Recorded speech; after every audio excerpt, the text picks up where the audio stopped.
After the failure of Call of Duty Ghosts, Activision thought that the Call of Duty series needed some revamping, something that would take it into a whole new direction, a direction that would bring back longtime fans, but little did they know that it would be a terrible direction that would put a huge dent in the series' legendary run.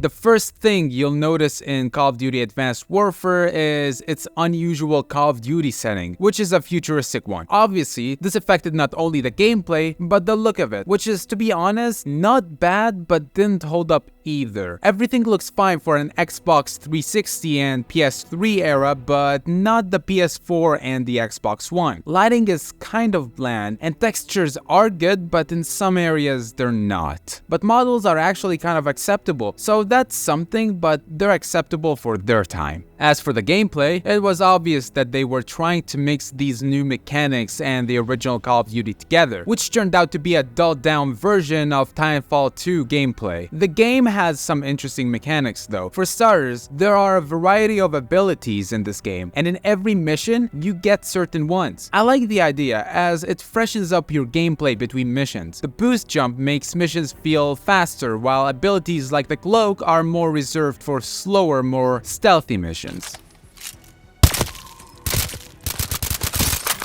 Clear.